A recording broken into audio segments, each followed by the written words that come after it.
Punjabi radio USA ਸੁਣ ਰਹੇ ਸਾਰੇ ਹੀ ਮਾਣਯੋਗ ਅਤੇ ਸਤਿਕਾਰਤ ਸਰੋਤਿਆਂ ਨੂੰ ਬਹੁਤ ਪਿਆਰ ਸਤਿਕਾਰ ਸਾ ਦੋਨੋਂ ਜੋੜ ਕੇ ਨਿੱਘੀ ਜਿਹੀ ਸਤਿ ਸ੍ਰੀ ਅਕਾਲ। ਸਭ ਨੂੰ ਜੀਆਂ ਨੂੰ ਆਖਦੇ ਹਾਂ। ਸਰੋਤੇ ਪ੍ਰੋਗਰਾਮ ਖਬਰ ਤੇ ਨਜ਼ਰ ਦੇ ਵਿੱਚ ਆਪ ਸਭ ਦਾ ਨਿੱਘਾ ਸਵਾਗਤ ਹੈ। ਅੱਜ ਆਪਣੇ ਨਾਲ ਜੁੜ ਚੁੱਕੇ ਨੇ ਪ੍ਰਵੀਨ ਸ਼ਰਮਾ ਜੀ ਸ਼੍ਰੀ ਮੁਕਤਸਰ ਸਾਹਿਬ ਤੋਂ। ਪ੍ਰਵੀਨ ਜੀ ਨਿੱਘੀ ਜੀ ਆਇਆਂ ਨੂੰ ਪਿਆਰ ਭਰੀ ਸਤਿ ਸ੍ਰੀ ਅਕਾਲ ਜੀ।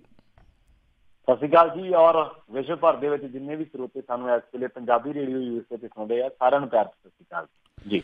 ਸਾਡੇ ਅੱਜ ਦੇ ਪ੍ਰੋਗਰਾਮ ਖਬਰ ਤੇ ਨਜ਼ਰ ਉਸ ਨੂੰ ਸਪਾਂਸਰ ਕਰਦੇ ਨੇ ਖਾਲਸਾ ਇੰਸ਼ੋਰੈਂਸ ਏਜੰਸੀ ਵਾਲੇ, ਜੋ ਕਿ 1992 ਤੋਂ ਇੰਸ਼ੋਰੈਂਸ ਦੇ ਬਿਜ਼ਨਸ ਦੇ ਵਿੱਚ ਹਨ। ਤੁਸੀਂ ਇਹਨਾਂ ਦੇ ਕੋਲੋਂ ਕਿਸੇ ਵੀ ਤਰੀਕੇ ਦੀ ਕਮਰਸ਼ੀਅਲ ਇੰਸ਼ੋਰੈਂਸ, ਵਰਕਰ ਕੌਮ ਜਾਂ ਹੋਰ ਕਿਸੇ ਵੀ ਤਰੀਕੇ ਦੀ ਇੰਸ਼ੋਰੈਂਸ ਦੇ ਲਈ ਕਾਲ ਕਰ ਸਕਦੇ ਹੋ। ਨੰਬਰ 408 272 2500 ਦੇ ਉੱਤੇ। ਇਸ ਦੇ ਨਾਲ ਨਾਲ ਕ੍ਰਿਸ਼ਨ ਧਨੋਤਾ ਯੂਨੀਵਰਸਿਟੀ, ਸਤਪਾਲ ਸਿੰਘ ਟ੍ਰੇਸੀ ਖਿੰਡਾ ਪਰਿਵਾਰ ਕੈਂਟ ਵਾਸ਼ਿੰਗਟਨ, ਮੇਜਰ ਸਿੰਘ ਫਰੈਜ਼ਨੋ ਜੀ ਐਂਡ ਟਾਇਰ ਐਂਡ ਲੂਬ ਵਾਲੇ, ਜਿਨ੍ਹਾਂ ਦੇ ਕੋਲੋਂ ਤੁਸੀਂ truck wash, oil change, air brake ਦਾ ਕੰਮ ਕਰਵਾ ਸਕਦੇ ਹੋ। ਨਵੇਂ ਪੁਰਾਣੇ ਟਾਇਰ ਵਾਜਿਬ ਕੀਮਤਾਂ 'ਤੇ ਖਰੀਦ ਸਕਦੇ ਹੋ।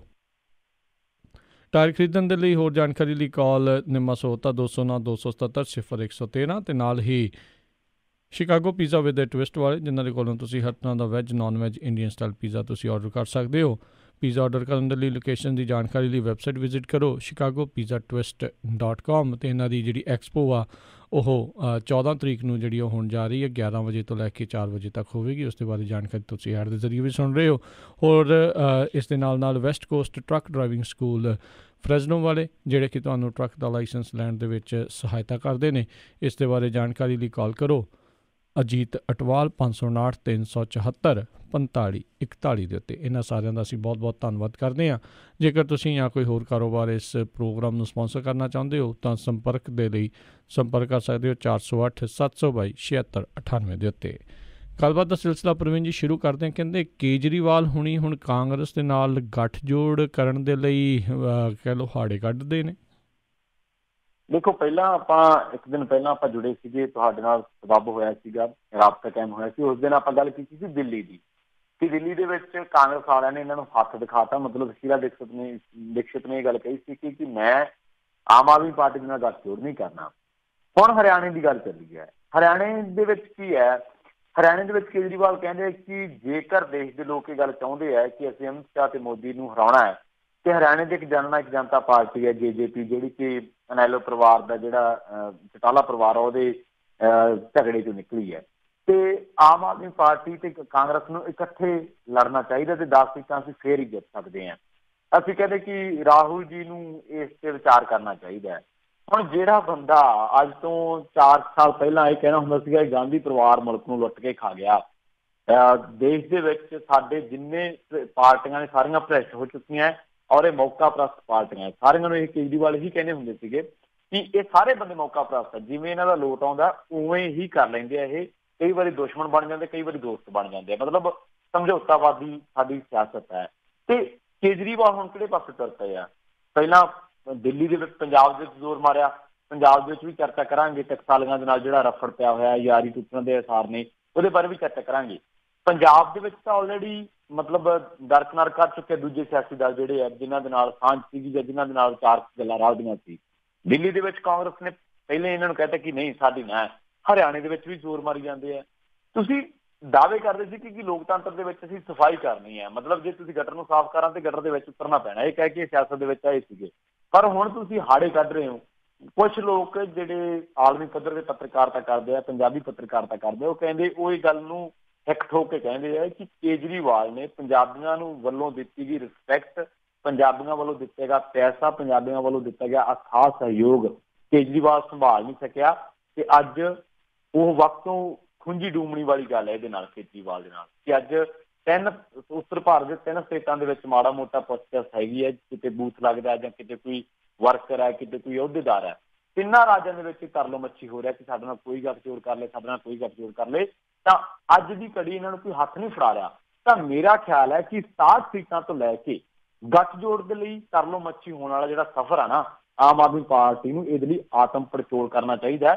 ਤੁਸੀਂ ਪ੍ਰਸ਼ਾਂਤ ਭੂਸ਼ਣ ਨੂੰ ਗਲਤ ਨਹੀਂ ਕਹਿ ਸਕਦੇ, ਤੁਸੀਂ ਜੋਗਿੰਦਰ ਯਾਦਵ ਨੂੰ ਗਲਤ ਨਹੀਂ ਕਹਿ ਸਕਦੇ, ਤੁਸੀਂ ਕੁਮਾਰ ਵਿਸ਼ਵਾਸ ਨੂੰ ਗਲਤ ਨਹੀਂ ਕਹਿ ਸਕਦੇ, ਤੁਸੀਂ ਡਾਕਟਰ ਗਾਂਧੀ ਨੂੰ ਗਲਤ ਨਹੀਂ ਕਹਿ ਸਕਦੇ, ਸੁੱਚਾ ਸਿੰਘ ਛੋਟੇਪੁਰ ਨੂੰ ਗਲਤ ਨਹੀਂ ਕਹਿ ਸਕਦੇ, ਦਲਜੀਤ ਸਿੰਘ ਨੂੰ ਗਲਤ ਨਹੀਂ ਕਹਿ ਸਕਦੇ। ਕਿੰਨੇ ਲੋਕਾਂ ਨੂੰ ਗਲਤ ਕਹੋਗੇ ਤੁਸੀਂ? ਤੁਹਾਡੀ ਸੁਰ ਕਿਹਦੇ ਨਾਲ ਮਿਲਦੀ ਹੈ? ਸੋ ਮੇਰੇ ਖਿਆਲ ਦੇ ਨਾਲ ਗੱਠਜੋੜ ਲਈ ਤਰਨੋ ਮੱਛੀ ਤੇ ਭਾਵੇਂ ਹੁਣ ਹਰੇਕ ਦਾ ਹੱਕ ਹੈ ਕਿ ਭਾਈ ਮੈਂ ਤੇਰੇ ਨਾਲ ਆਉਣਾ ਚਾਹੁੰਦਾ, ਕਿ ਤੂੰ ਮੈਨੂੰ ਰੱਖੇਗਾ, ਇਹ ਗੱਲ ਕਰ ਸਕਦੇ ਆ। ਪਰ ਇਹ ਮੈਨੂੰ ਖਿਆਲ ਹੈ ਕਿ ਜ਼ਰੂਰ ਸੋਚਣੀ ਪਊਗੀ ਕਿ ਇੱਕ ਵੇਲੇ ਉਹ ਵੇਲਾ ਸੀਗਾ ਜਦੋਂ 60 ਸੀਟਾਂ ਸੀਗੀਆਂ, ਅੱਜ ਉਹ ਵੇਲਾ ਕਿ ਸੀਟਾਂ ਵੰਡ ਕੇ ਲੜਨ ਦੀ ਗੱਲ ਕੀਤੀ ਜਾ ਰਹੀ ਹੈ, ਪਰ ਬਾਵਜੂਦ ਇਸਦੇ ਕੋਈ ਹਾਂ ਨਹੀਂ ਕਰਦਾ ਜੀ।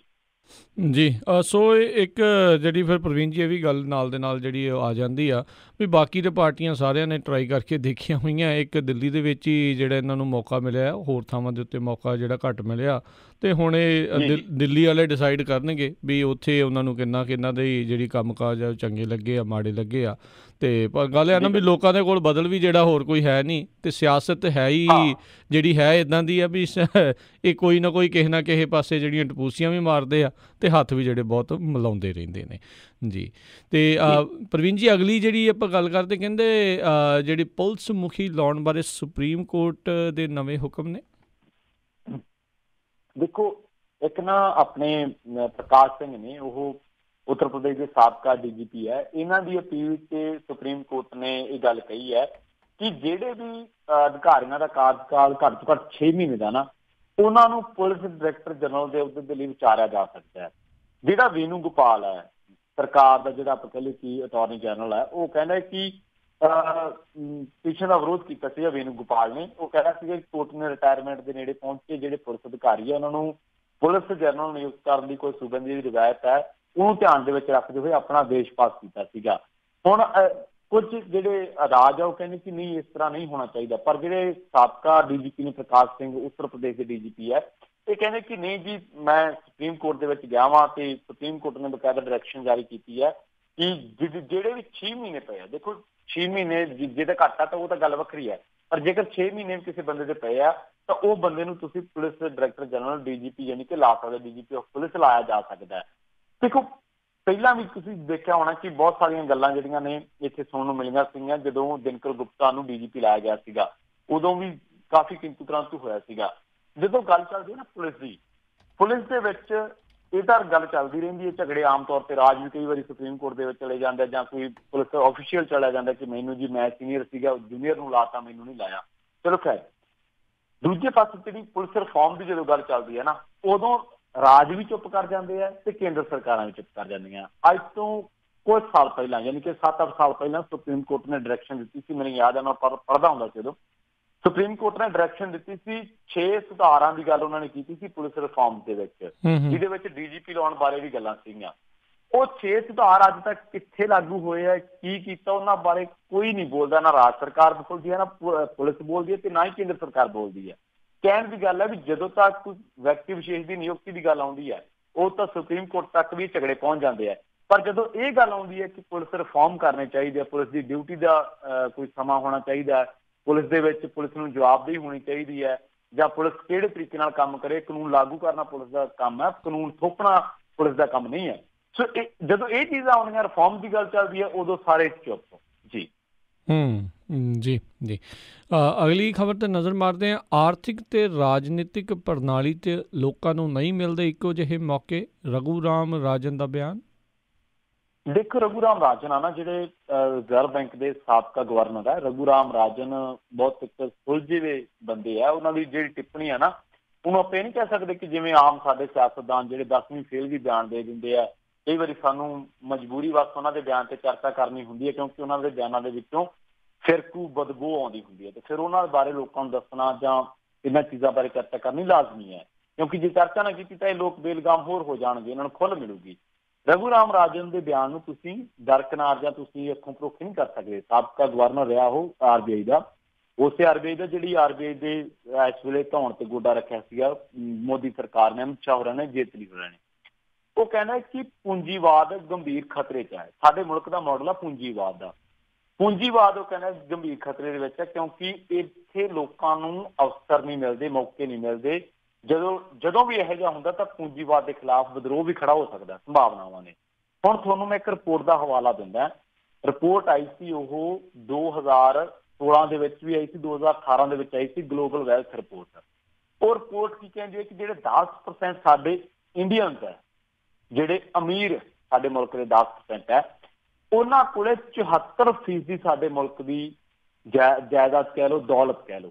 10% ਲੋਕਾਂ ਕੋਲੇ ਸਾਡੇ ਮੁਲਕ ਦਾ 74% ਸਰਮਾਇਆ ਹੈ। ਤੇ ਜਿਹੜੇ ਦੂਜੇ 60% ਲੋਕ ਹੈ ਮੈਜੋਰਟੀ ਆਫ ਪਾਪੂਲੇਸ਼ਨ, ਇਹਨਾਂ ਕੋਲ 4.7%। ਹੁਣ ਤੁਸੀਂ ਦੇਖੋ ਕਿ ਜਿਹੜੇ 1% ਅਮੀਰ ਬੰਦੇ ਆ ਨਾ, ਉਹ ਘੱਟੋ ਘੱਟ ਵੀ 52% ਦੇ ਕਰੀਬ ਲਈ ਬੈਠੇ ਆ ਸਾਡੇ ਮੁਲਕ ਦਾ। ਜਿਹੜਾ 1% ਮੰਨਦੇ ਆ ਤੇ ਜਿਹੜੇ ਟੌਪ ਰਿਚਸ 10% ਲੈਵਲ ਆ, ਉਹਨਾਂ ਕੋਲ 74% ਦੇ ਕਰੀਬ ਹੈ। ਹੁਣ ਦੇਖੋ ਕਿ 10% ਲੋਕਾਂ ਕੋਲ 74% ਜੇਕਰ ਮੁਲਕ ਦੀ ਜਿਹੜਾ ਸਰਮਾਇਆ ਉਹ ਆ ਜਾਊਗਾ, ਤੇ ਤੁਸੀਂ ਦੇਖੋ ਕਿ ਜਿਹੜੇ ਬਾਕੀ ਦੇ 90% ਹੈ ਉਹਨਾਂ ਦਾ ਕੀ ਬਣੂਗਾ? ਉਹ ਕਿੰਨੇ % ਤੇ ਰਹਿ ਗਏ? ਮਸਾਂ 26% ਦੇ ਵਿੱਚ ਰਹਿੰਦੇ ਆ। ਸੋ ਇਹ ਜਿਹੜਾ ਪੂੰਜੀਵਾਦ ਦਾ ਮਾਡਲ ਆ ਨਾ, ਇਸ ਦੇ ਵਿੱਚ ਇੱਦਾਂ ਨਹੀਂ ਹੁੰਦਾ।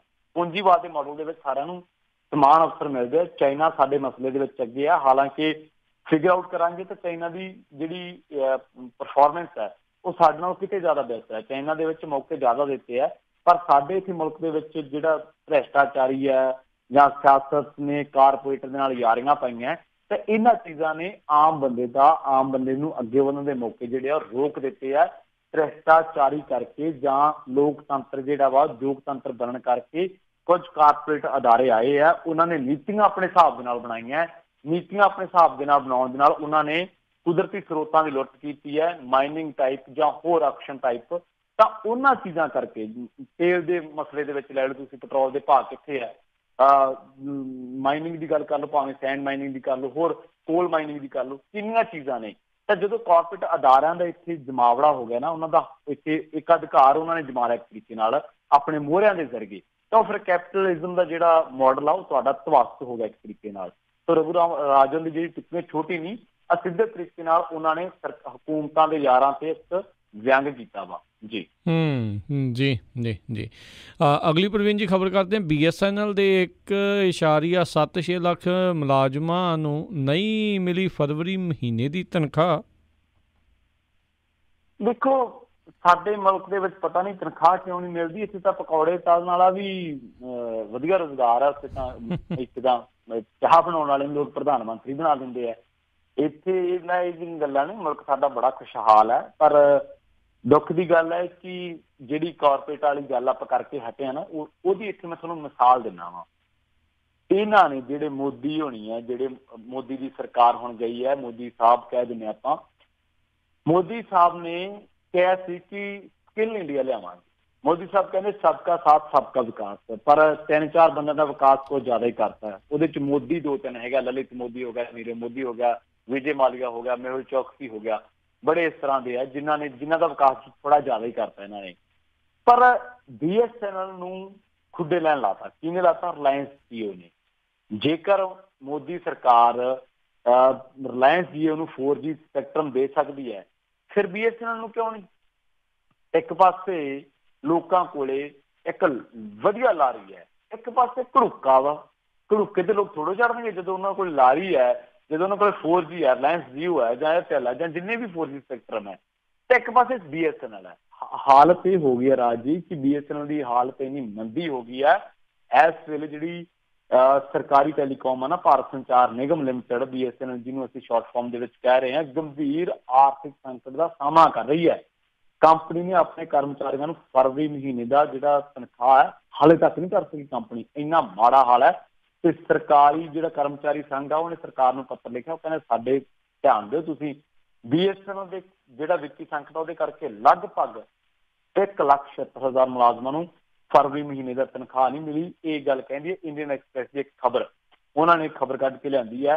ਤੇ ਜਿਹੜਾ ਇਹਦਾ ਕਰਮਚਾਰੀ ਸੰਘ ਹੈ, ਉਹਨੇ ਮੁਲਾਜ਼ਮ ਯੂਨੀਅਨ, ਉਹ ਕਹਿੰਦਾ ਕਿ ਮਨੋਜ ਸਿਨਹਾ ਨੂੰ ਅਸੀਂ ਪੱਤਰ ਲਿਖਤਾ ਵਾ, ਜਿਹੜਾ ਦੂਰ ਸੰਚਾਰ ਮੰਤਰੀ ਹੈ, ਵੀ ਜੇਕਰ ਤੁਸੀਂ ਇਸ ਤਰੀਕੇ ਨਾਲ ਸਰਕਾਰ ਨੇ ਕੋਈ ਗੌਰ ਨਾ ਕੀਤੀ ਤਾਂ ਆਉਣ ਵਾਲੇ ਸਮੇਂ ਦੇ ਵਿੱਚ ਸੰਕਟ ਹੋਰ ਗੰਭੀਰ ਹੋਊਗਾ, ਕਿਉਂਕਿ ਸਾਡੀ ਪਹਿਲਾਂ ਹੀ ਹਾਲਤ ਮਾੜੀ ਹੈ।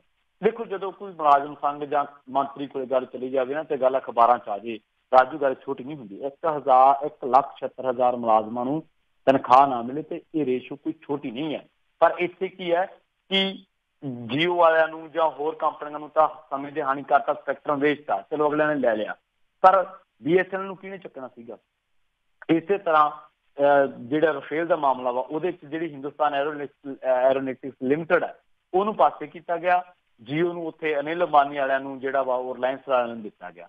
ਸੋ ਜੇਕਰ ਇਸੇ ਤਰ੍ਹਾਂ ਹੀ ਤੁਸੀਂ ਖੁੱਡੇ ਲੈਣ ਲਾਉਣਾ ਸੀਗਾ ਜਨਤਕ ਖੇਤਰ ਨੂੰ, ਇਸੇ ਤਰ੍ਹਾਂ ਹੀ ਤੁਸੀਂ ਖੁੱਡੇ ਲੈਣ ਲਾਉਣਾ ਸੀਗਾ ਜਿਹੜੀ ਜਿੱਥੋਂ ਲੋਕਾਂ ਨੂੰ ਤਨਖਾਹਾਂ ਵੀ ਵਧੀਆ ਮਿਲਦੀਆਂ, ਜਿੱਥੋਂ ਲੋਕਾਂ ਨੂੰ ਇੰਪਲੋਇਮੈਂਟ ਜਨਰੇਟ ਹੁੰਦੀ ਹੈ, ਤੇ ਜੇਕਰ ਉਹ ਅਦਾਰੇ ਤੁਸੀਂ ਜਨਤਕ ਅਦਾਰੇ ਮਾਰ ਹੀ ਦਿੱਤੇ ਤੇ ਫਿਰ ਇਹਦਾ ਮਤਲਬ ਸਾਨੂੰ ਕੈਪੀਟਲਿਜ਼ਮ ਦਾ ਜਿਹੜੇ ਮਾਡਲ ਦੀ ਅਸੀਂ ਚਰਚਾ ਕਰਕੇ ਹਟੇ ਹਾਂ ਉਹਦੇ ਤੇ ਸਾਨੂੰ ਕਿੰਤੂ ਨਹੀਂ ਹੋਣਾ ਚਾਹੀਦਾ, ਕਿਉਂਕਿ ਗੱਲਾਂ ਸੱਚ ਨੇ ਫਿਰ ਜੀ। ਜੀ ਜੀ ਜੀ ਅਗਲੀ ਖਬਰ ਦੇ ਉੱਤੇ ਨਜ਼ਰ ਮਾਰਦੇ, ਕਰਤਾਰਪੁਰ ਸਾਹਿਬ ਗਲਿਆਰੇ ਬਾਰੇ ਬੈਠਕ ਦੇ ਲਈ ਭਾਰਤ ਪਹੁੰਚੇ ਪਾਕਿਸਤਾਨੀ ਅਧਿਕਾਰੀ। ਦੇਖੋ, ਗੁਰੂ ਨਾਨਕ ਦੇਵ ਜੀ ਦਾ ਫਲਸਫਾ ਪੂਰੀ ਆਵਾਮ ਦੇ ਲਈ ਸੀਗਾ, ਰਾਜੀ ਆਵਾਮ ਦੇ ਲਈ ਹੈ, ਦੁਨੀਆ ਭਰ ਦੀ ਆਵਾਮ ਦੇ ਲਈ ਉਹਨਾਂ ਨੇ ਜਿਹੜਾ ਸਾਂਝੀਵਾਲਤਾ ਦਾ ਸੁਨੇਹਾ ਦਿੱਤਾ। ਪਰ ਕਰਤਾਰਪੁਰ ਸਾਹਿਬ ਗਲਿਆਰੇ ਦੇ ਲਈ ਜਦੋਂ ਗੱਲ ਚੱਲੀ ਤਾਂ ਮੀਟਿੰਗਾਂ ਹੋਈਆਂ, ਤਾਂ ਉਸ ਤੋਂ ਬਾਅਦ ਤੁਸੀਂ ਦੇਖੋ ਕਿ ਇੱਕੋ ਦਮ ਹੌਲੀ ਪੜਾਅ ਵਾਈਜ਼ ਜਿਹੜੇ ਆ ਭਾਰਤ ਪਾਕਿਸਤਾਨ ਦੇ ਜਿਹੜੇ ਸੰਬੰਧ ਆ ਉਹ ਖੱਟ ਮਿੱਠੇ ਹੁੰਦੇ ਗਏ ਲਗਾਤਾਰ। ਔਰ ਪੁਲਵਾਮਾ ਹਮਲਾ ਜਿਹੜਾ ਉਹਨੇ ਬਲਦੀ ਤੇ ਤੇਲ ਪਾਉਣ ਦਾ ਕੰਮ ਕੀਤਾ। ਇਸ ਤੋਂ ਪਹਿਲਾਂ ਵੀ ਇਹਦੇ ਜਿਹੜੇ ਅਧਿਕਾਰੀ ਸੀਗੇ ਨਾ ਦੋਨਾਂ ਮੁਲਕਾਂ ਦੇ, ਪਾਕਿਸਤਾਨ ਵਾਲੇ ਕਹਿੰਦੇ ਸੀ ਅਸੀਂ ਇੰਡੀਆ ਨਹੀਂ ਜਾਣਾ ਮੀਟਿੰਗ ਕਰਨ, ਇੰਡੀਆ ਵਾਲੇ ਕਹਿੰਦੇ ਅਸੀਂ ਪਾਕਿਸਤਾਨ ਨਹੀਂ ਜਾਣਾ ਮੀਟਿੰਗ ਕਰਨ ਕਰਤਾਰਪੁਰ ਗਲਿਆਰੇ ਸੰਬੰਧੀ। ਚਲੋ ਖੈਰ ਉਹਨਾਂ ਨੇ ਸਹਿਮਤੀ ਦਿੱਤੀ ਗੱਲਬਾਤ ਦੀ, ਉਹ ਆਏ ਇੱਥੇ, ਬਹੁਤ ਚੰਗੀ ਗੱਲ ਹੈ, ਉਹਨਾਂ ਨੇ ਬਰਾਦਰੀ ਦਿਖਾਈ ਹੈ। ਇਸ ਤੋਂ ਪਹਿਲਾਂ ਵੀ ਇਮਰਾਨ ਖਾਨ ਨੇ ਜੰਗ ਬਾਰੇ ਸਪੀਚ ਕਰਕੇ ਭਾਰਤੀ ਹੁਕਮਰਾਨਾਂ ਨੂੰ ਸ਼ੀਸ਼ਾ ਦਿਖਾਇਆ ਸੀਗਾ। ਉਹ ਸਪੀਚ ਉਹਦੀ ਸਹੀ ਸੀਗੀ, ਮਨੁੱਖਤਾ ਵਾਲੀ ਸੀਗੀ, ਪਰ ਸਾਡੇ ਮੁਲਕ ਦੀਆਂ ਮਜਬੂਰੀਆਂ ਜਾਂ ਇੱਥੇ ਜਿਹੜਾ ਪਾਕਿਸਤਾਨ ਦੀ ਗੱਲ ਕਰੇ ਜਾਂ ਪੱਖ ਦੀ ਗੱਲ ਤਾਂ ਦੂਰ ਦੀ ਗੱਲ, ਜਿਹੜਾ ਦੂਜੇ ਪੱਖ ਦੀ ਗੱਲ ਕਰੇ, ਨਜ਼ਰੀਏ ਦੀ ਗੱਲ ਕਰੇ, ਤਾਂ ਉਹਨੂੰ ਕਹਿੰਦੇ ਕਿ ਇਹ ਬੰਦਾ ਐਂਟੀ ਨੈਸ਼ਨਲ, ਐਂਟੀ ਇੰਡੀਆ। ਤਾਂ ਹੁਣ ਉਹ ਆਏ ਆ ਇੱਧਰ ਪਾਕਿਸਤਾਨ ਵਾਲੇ ਅਧਿਕਾਰੀ, ਉਹਨਾਂ ਨੇ ਕਿਹਾ ਕਿ ਅਸੀਂ ਬਹੁਤ ਵਧੀਆ ਮਾਹੌਲ ਦੇ ਵਿੱਚ ਸਾਡੀ ਮੀਟਿੰਗ ਹੋਊਗੀ ਔਰ ਅਸੀਂ ਕੋਈ ਵੀ ਵੱਡਾ ਐਲਾਨ ਜਿਹੜਾ ਵਾ ਉਹ ਖੋਲ੍ਹਣ ਕਰ ਸਕਦੇ ਹਾਂ, ਕਿਉਂਕਿ ਗਲਿਆਰੇ ਨੂੰ ਖੋਲ੍ਹਣ ਦੇ ਲਈ ਜਾਂ ਸ਼ਰਤਾਂ ਨਰਮ ਕਰਨ ਦੇ ਲਈ ਜਾਂ ਹੋਰ ਜਿਹੜੀਆਂ ਉੱਥੇ ਸਹੂਲਤਾਂ ਮਿਲ ਸਕਦੀਆਂ ਨੇ ਜਾਂ ਵੀਜ਼ੇ ਸੰਬੰਧੀ ਤਾਂ ਬਹੁਤ ਵੱਡੇ ਐਲਾਨ ਹੋ ਸਕਦੇ। ਉਹਨਾਂ ਨੇ ਸੰਕੇਤ ਦਿੱਤੇ ਆ ਵਧੀਆ ਮਾਹੌਲ ਦੇ ਵਿੱਚ ਮੀਟਿੰਗ ਹੋਣੀ ਹੈ। ਤਾਂ ਸਰਕਾਰਾਂ ਨੂੰ ਚਾਹੀਦਾ ਕਿ ਇਹ ਜਿਹੜਾ ਕਰਤਾਰਪੁਰ ਗਲਿਆਰਾ ਇਹ ਅਸੀਂ ਇਹ ਨਾ ਰੱਖੀਏ ਕਿ ਦੋਨਾਂ ਮੁਲਕਾਂ ਦੇ ਵਿੱਚ ਗਲਿਆਰਾ ਬਣ ਗਿਆ, ਚਲੋ ਅਸੀਂ ਆ ਜਾ ਸਕੇ, ਦਰਸ਼ਨ ਕਰ ਸਕਾਂਗੇ। ਮੈਂ ਚਾਹੁੰਦਾ ਕਿ ਇਹ ਜਿਹੜਾ ਗਲਿਆਰਾ ਹੈ ਇਹ ਭਾਰਤ ਪਾਕਿਸਤਾਨ ਦੇ ਜਿਹੜੇ ਕੂਟਨੀਤਿਕ ਸੰਬੰਧ ਆ ਜਾਂ ਜਿਹੜੇ ਉਹਦੇ ਵਿਵਾਦ ਹੈ ਉਹਨਾਂ ਦੇ ਵਿਚਾਲੇ ਇੱਕ ਪੁਲ ਦਾ ਕੰਮ ਕਰੇ।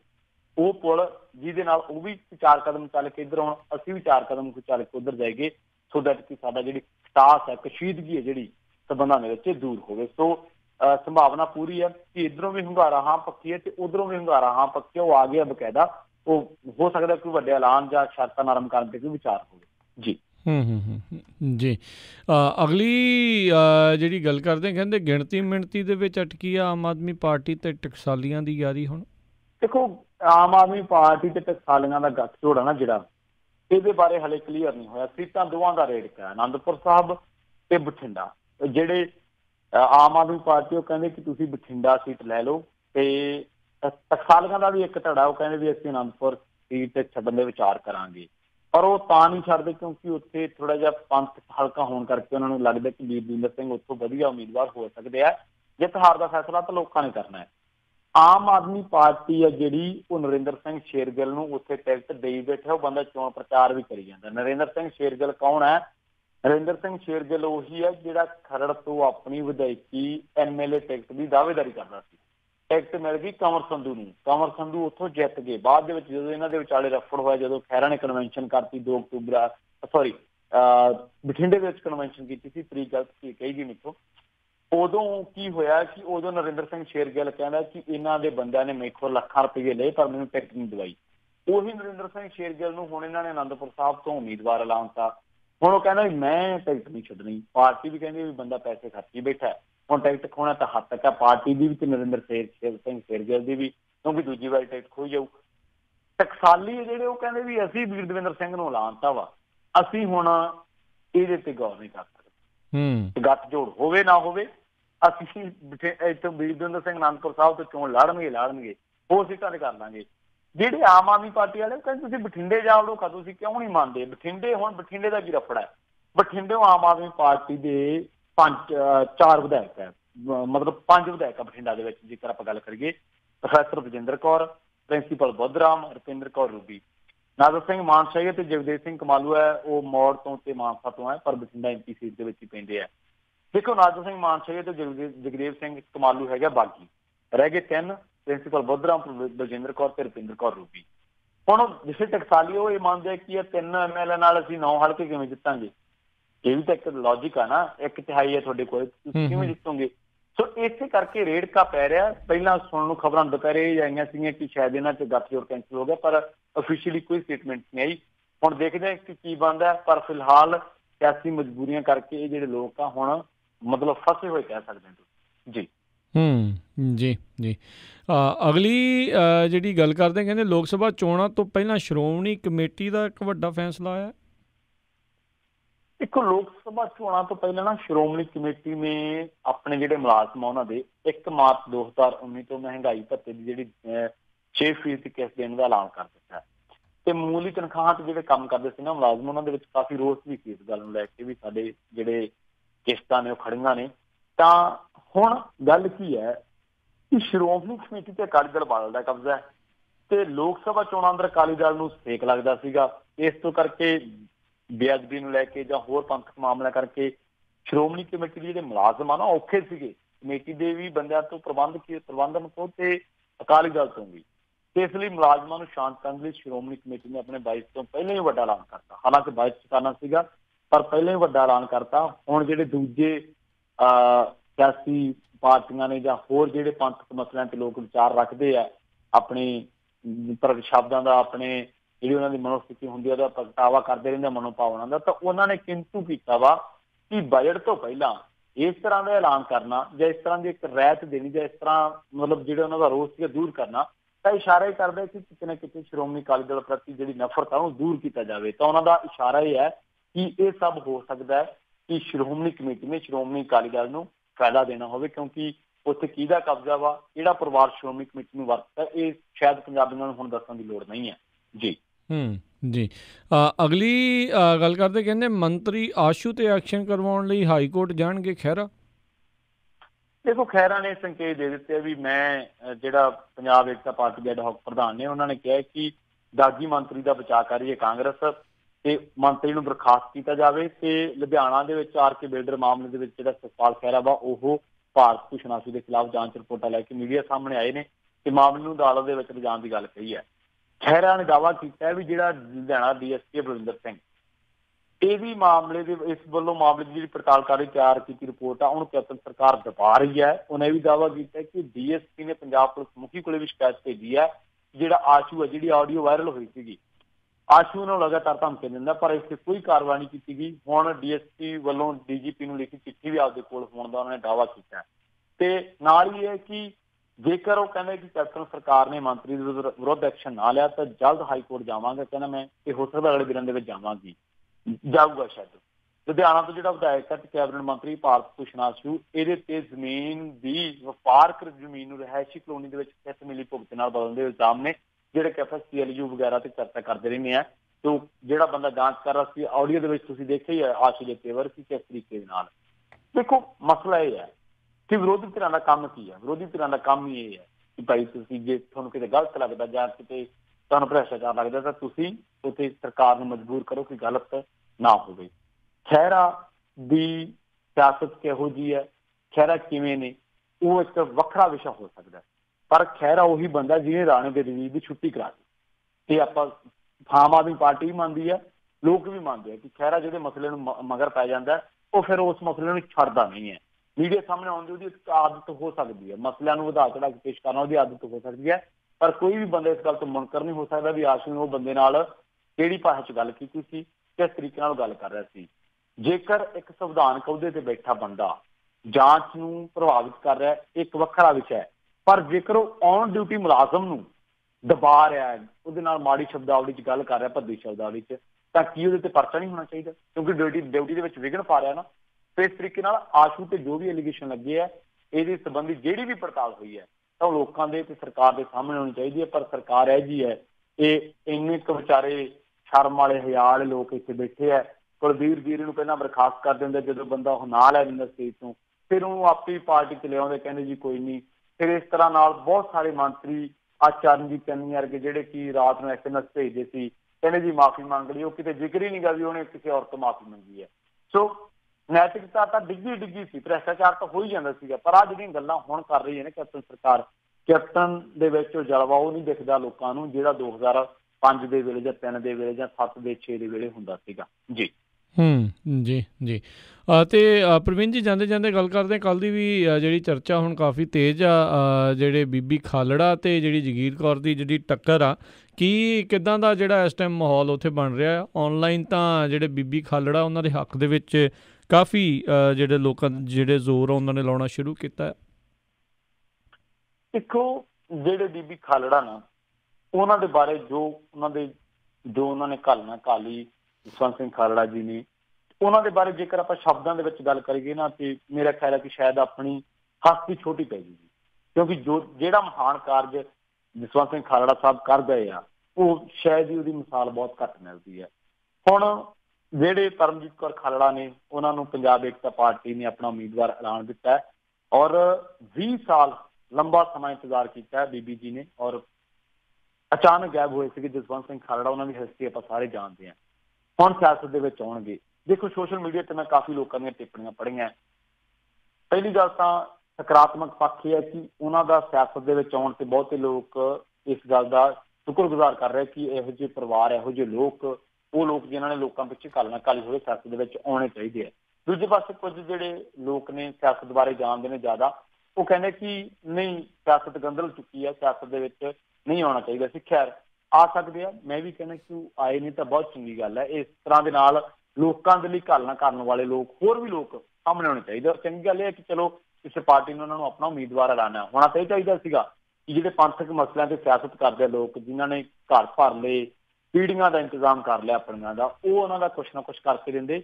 ਪਰ ਇਹਨਾਂ ਲੋਕਾਂ ਦੇ ਵਿੱਚ ਇੰਨੀ ਗੈਰਤ ਨਹੀਂ ਹੈ ਕਿ ਕਿਸੇ ਪਿੱਛੇ ਘਾਲਣ ਵਾਲੇ ਪਿੱਛੇ ਬੰਦੇ ਕੁਛ ਕਰ ਸਕਣ। ਖੈਰ, ਪਰ ਇੱਥੇ ਜਿਹੜਾ ਲੋਕਤੰਤਰ ਆ ਨਾ, ਉਹ ਰਾਜ ਕੁਛ ਹੋਰ ਕਿਸਮ ਦਾ।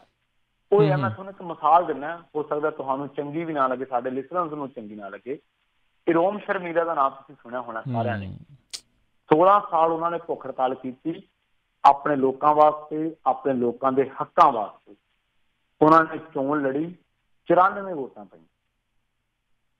ਇਦੋਂ ਜ਼ਿਆਦਾ ਸ਼ਰਮ ਦੀ ਗੱਲ ਕੀ ਹੋ ਸਕਦੀ ਹੈ ਕਿ ਇੱਕ ਬੰਦਾ ਤੁਹਾਡੇ ਹੱਕਾਂ ਵਾਸਤੇ ਲੜ ਰਿਹਾ, ਇੱਕ ਬੰਦਾ ਤੁਹਾਡੇ ਵਾਸਤੇ ਆਪਣਾ ਜੀਵਨ ਤਬਾਹ ਕਰ ਲਿਆ, ਭੁੱਖ ਹੜਤਾਲ ਕਰ ਲਈ ਹੈ, ਤੇ ਤੁਸੀਂ ਉਹਨੂੰ ਸਿਰਫ 94 ਵੋਟਾਂ ਪਾਓਗੇ।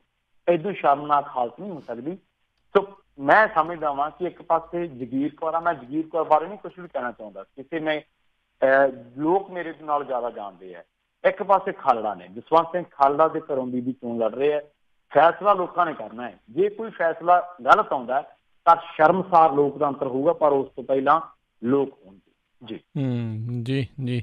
ਇੱਕ ਬੜਾ ਹੀ ਦਿਲਚਸਪ ਕਮੈਂਟ ਜਿਹੜਾ ਵੈਸੇ ਸੁਣਨ ਨੂੰ, ਦੇਖਣ ਨੂੰ, ਜਿਹੜਾ ਮੈਂ ਦੇਖਿਆ ਆ ਫੇਸਬੁੱਕ ਦੇ ਉੱਤੇ ਆਇਆ, ਅਤੇ ਕਹਿੰਦੇ ਮਾਝੇ ਵਾਲੇ ਤਾਂ ਜਿਹੜੇ ਸਮੁੰਦਰੋਂ ਪਾਰ, ਜਿਹੜੇ ਆ ਬਿਆਸੋਂ ਪਾਰ ਜਾ ਕੇ ਗਾਂ ਮੱਝਾਂ ਨਹੀਂ ਜਿਹੜੀਆਂ ਉਹ ਖਰੀਦਦੇ, ਅਤੇ ਹੁਣ ਵੋਟ ਬੀਬੀ ਜਗੀਰ ਕੌਰ ਨੂੰ ਕਿੱਦਾਂ ਪਾਉਣਗੇ।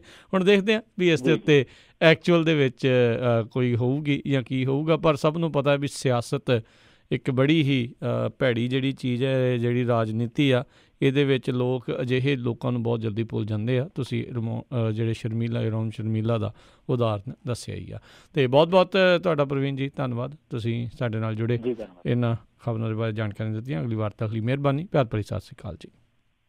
ਸਤਿ ਸ਼੍ਰੀ ਅਕਾਲ ਜੀ। ਅਤੇ ਸਰੋਤਿਓ, ਇੱਥੇ ਹੀ ਸਾਡਾ ਅੱਜ ਦਾ ਇਹ ਪ੍ਰੋਗਰਾਮ ਸਮਾਪਤ ਹੈ। ਮਿਲਦੇ ਹਾਂ ਅਗਲੀ ਵਾਰ। ਬਹੁਤ ਹੀ ਪਿਆਰ ਭਰੀ ਨਿੱਘੀ ਸਤਿ ਸ਼੍ਰੀ ਅਕਾਲ। ਜਿਉਂਦੇ ਵਾਸਤੇ ਰਹੋ, ਹੱਸਦੇ ਖੇਡਦੇ ਰਹੋ, ਸੁਣਦੇ ਰਹੋ ਪੰਜਾਬੀ ਰੇਡੀਓ USA।